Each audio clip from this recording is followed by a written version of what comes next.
Hello guys, good afternoon. Kamusta? So, video natin yun guys. Mag PMS tayo, DIY. So, ngayon, prepare tayo ng mga gamit. Dito tayo sa parking namin guys. Yan. Ito yung sasakyan natin. So, kaya sabi ko, prepare tayo ng gamit. Dito yung ano natin, yung jack.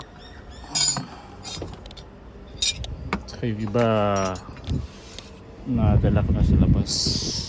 Yan yung jack, dalawa yung jack na gagamitin natin for safety purposes. Ito yung battle jack or hydraulic jack. Ito naman, ito yung gagamitin natin para sa caliper. Tatanggal ng caliper, gamit tayo ng ratchet.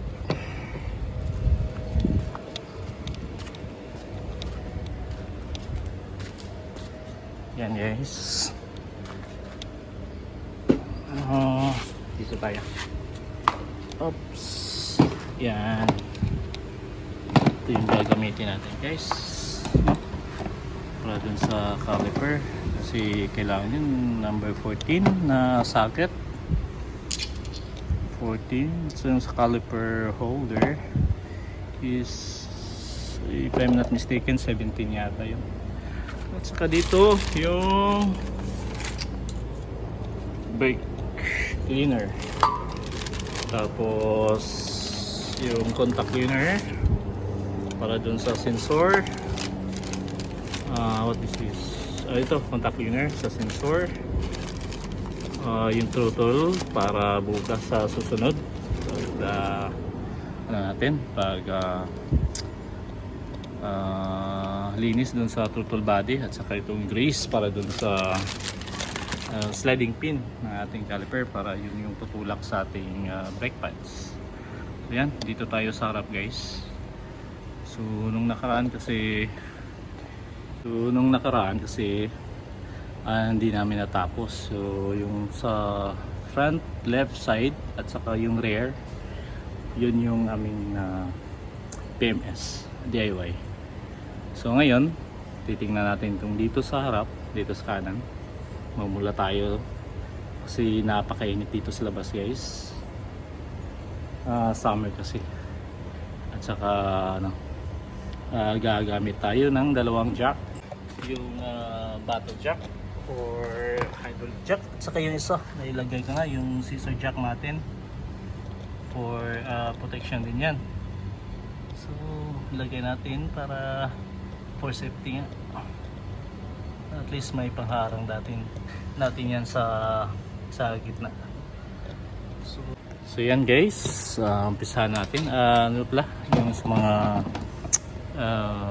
mag-DIY, ito yung video ko para sana for yung may alam, marunong na paki-add na lang ng comments kung anong kulang natin so dito sa ating DIY na PMS.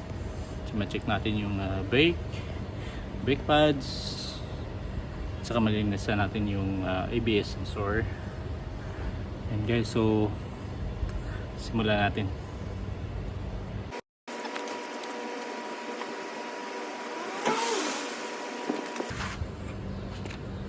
Gagamitin natin guys para sa dito sa ating battle jack. Hanap tayo ng patong.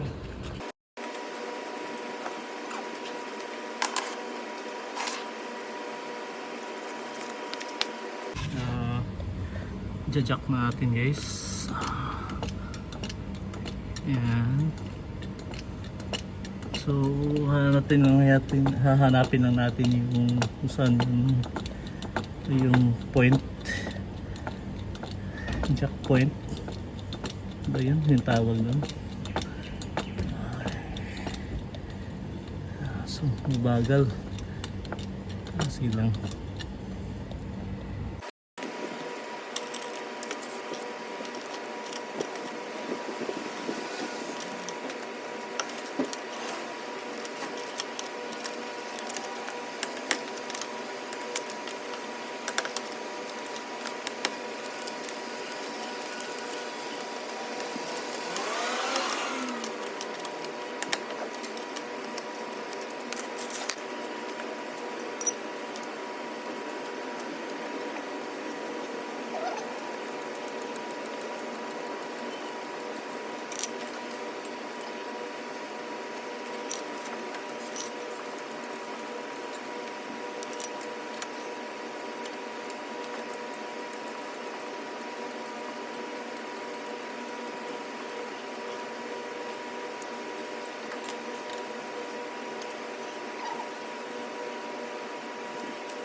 Yan guys, tanggalan natin.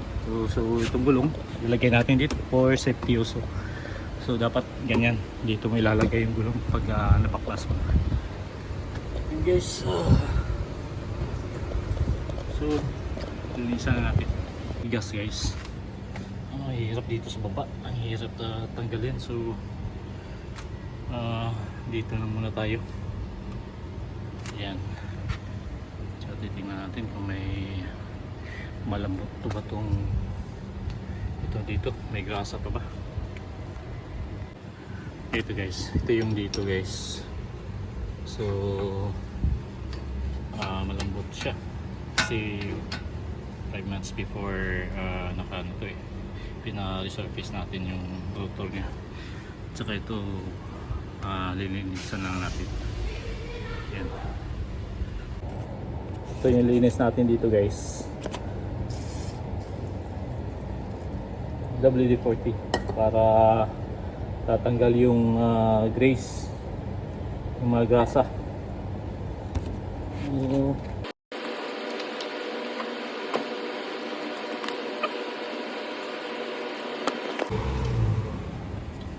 Ito guys, so gasa yan, sprayan natin yan para yung dyan tatanggal.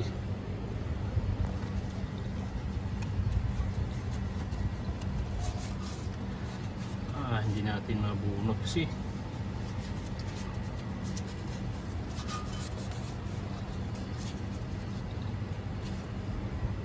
so tubukin natin yung loob guys para dito tatanggal yun.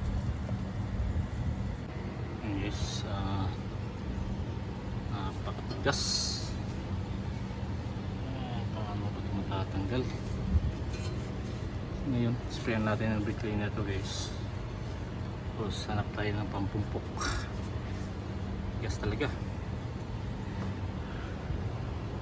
Yan guys, natanggal na natin. So yung rubber na to, kailangan na pasok natin ulit kasi nabunot. So yan. So ngayon, tatanggalin natin to, yung brake pad. Dito. Yung dalawa. Yan.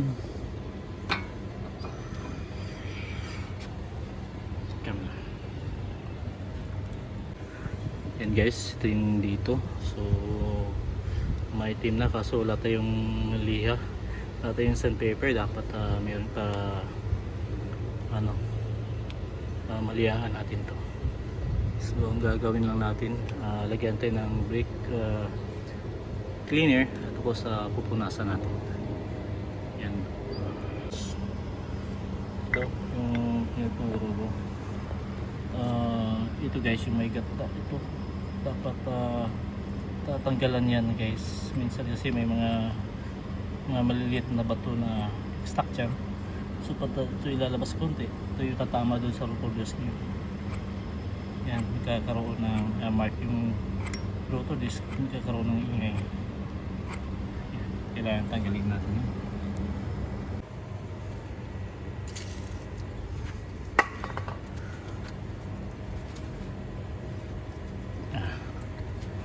Yan.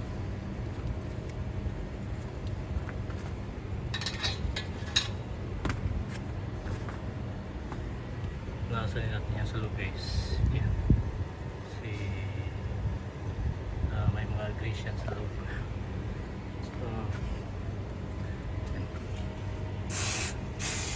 Yung ano natin brake.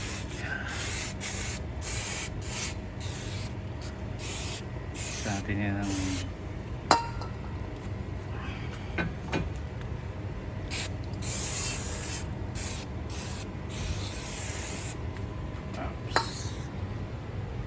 okay. So ngayon guys, babalik natin tong brake pad natin. So lalagyan natin ng grasa konti dito sa dulo at saka dito sa ano niya, konti lang.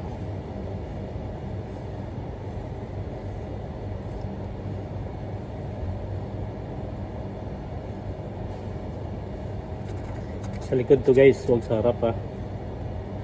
Ito sa likuran lang guys.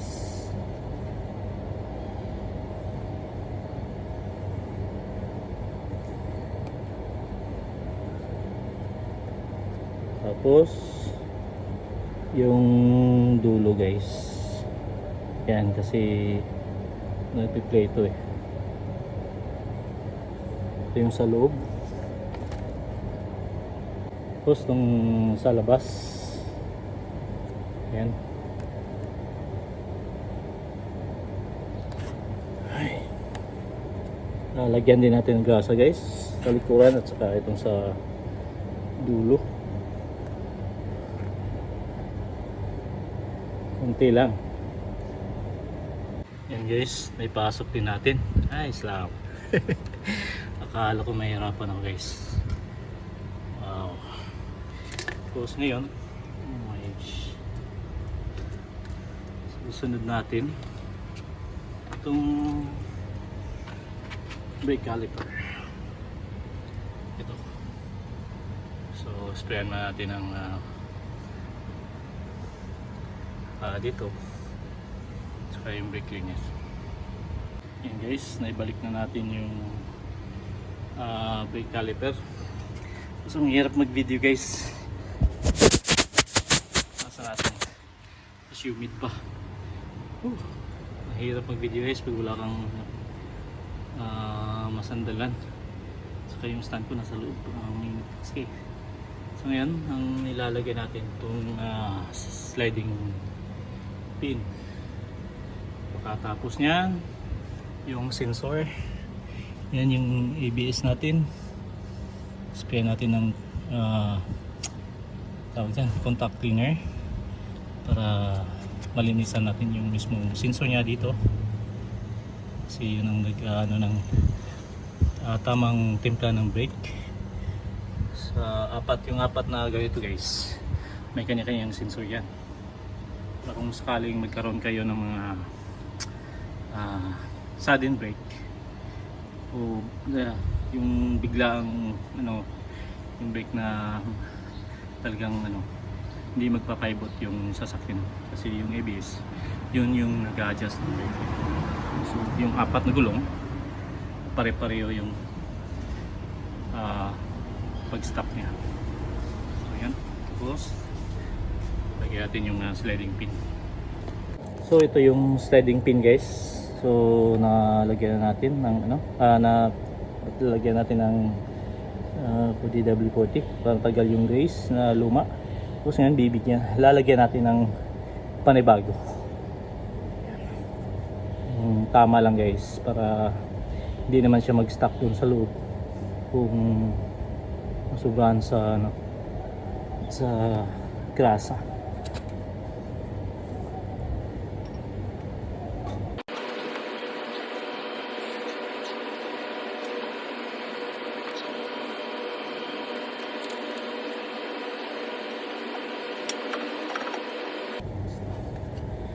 Yung isa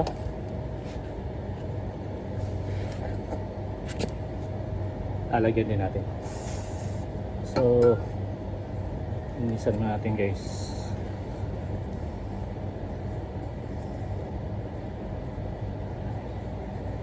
Ngayon lagyan natin ng grasa.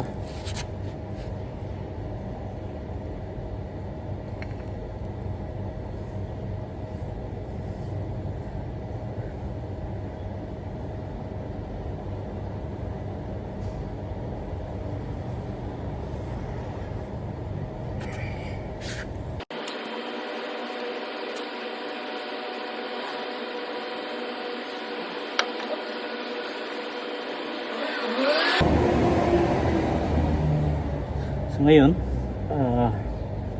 higpitan na natin.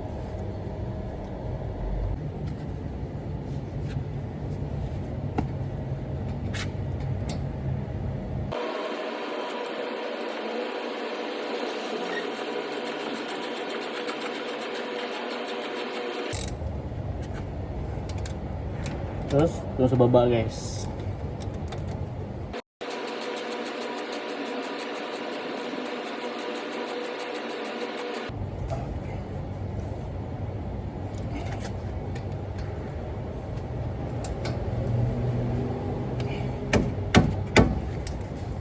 Kita na maigi guys.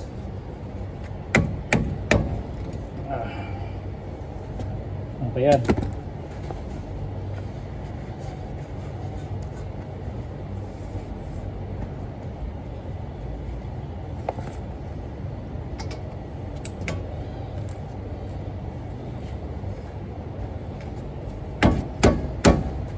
Yan.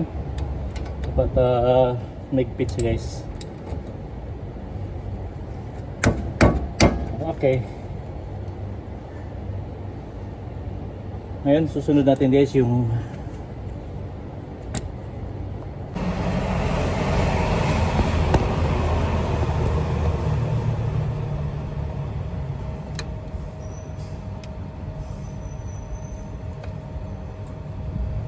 yan guys. Ang isusunod natin ngayon ito yung ABS sensor. So ngayon, susunod natin yung ABS sensor. So kailangan natin ng number 12 na yabi at saka contact cleaner.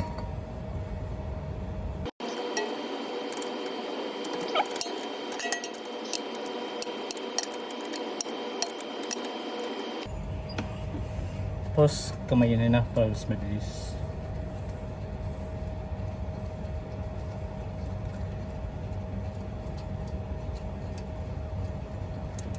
Pag nag-DIY tayo guys, dapat hindi natin kakalimutan yung mga nuts, bolt na tinatanggal natin. Maibalik natin kung saan natin tinatanggal.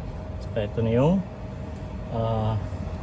ABS sensor. So, pipitin mo lang, tapos sabay bunot. Yan guys. Ito yung ABS natin guys. ABS, kikita nyo, sensor. Yan. Yan. So sprayan natin ng contact cleaner.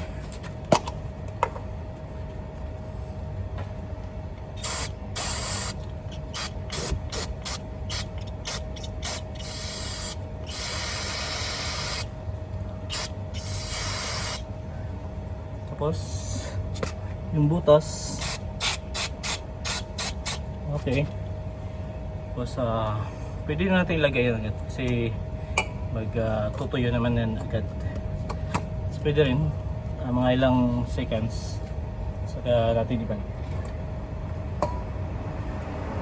Yung mga may alam dyan kung may mga hindi tayo na perform guys, so write down, comment lang po para may additional knowledge tayo kasi mas maganda yung sharing of knowledge tayo guys. Maraming salamat. So don't forget to subscribe.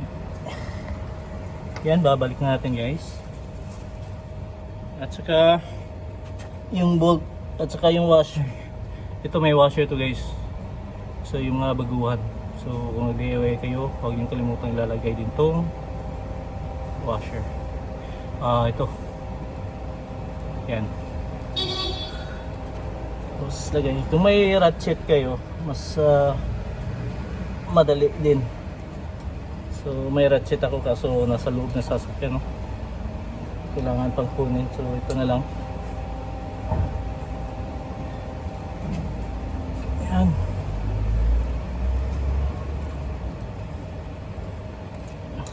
Ito combination ratchet dito guys. So yan, ito tatama dito kaya ay brother, makapal, so tatama siya dito, so hindi siya fix na, hindi siya mag-fit. So ito na lang yung option.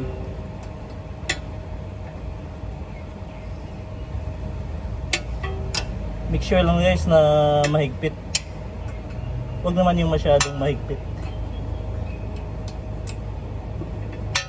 para hindi siya mag-loose thread.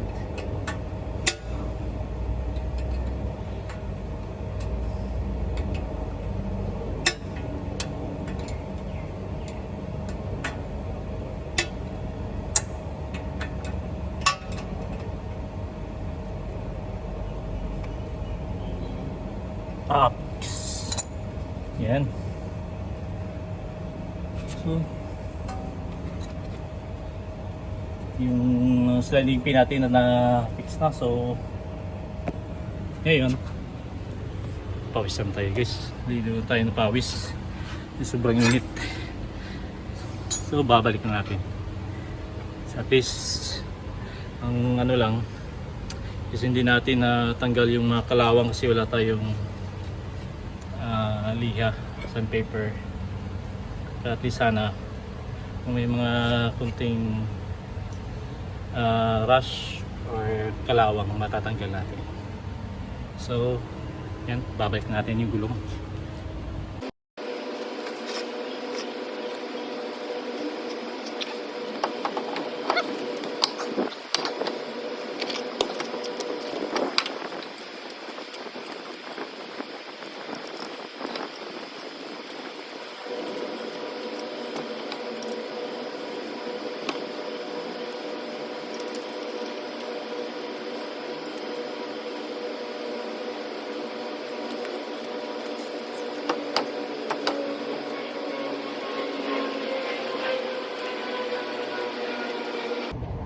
Mabilis guys kung may impact lens tayo guys,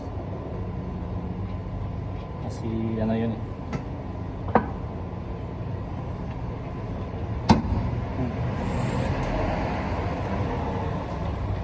huwag naman sana.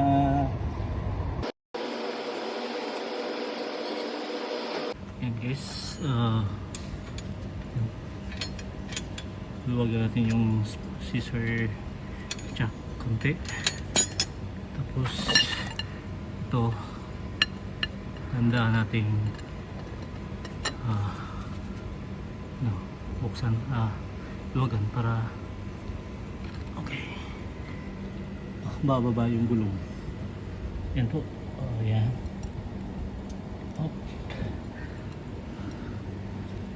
Tapos pinaligpit natin. Is naka ano na siya dun sa ground, so may kita na natin. So final higpit na tayo guys. Up. Ayan guys. Wala. Okay. Huwag naman yung masyadong maigpit guys. Para di masira o ma-lustrade yung nut.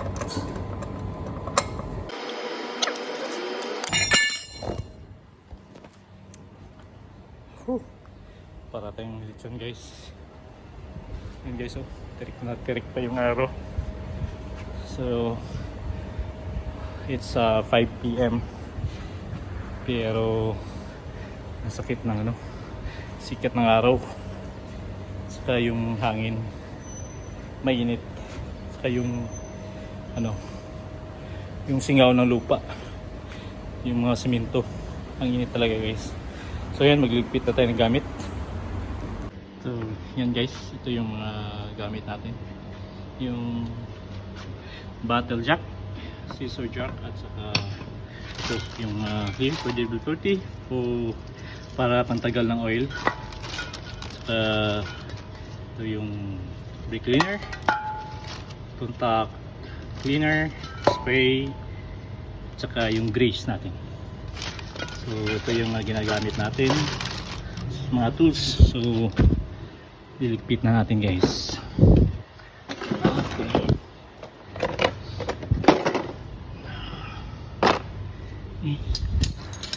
Yung mga gamit natin.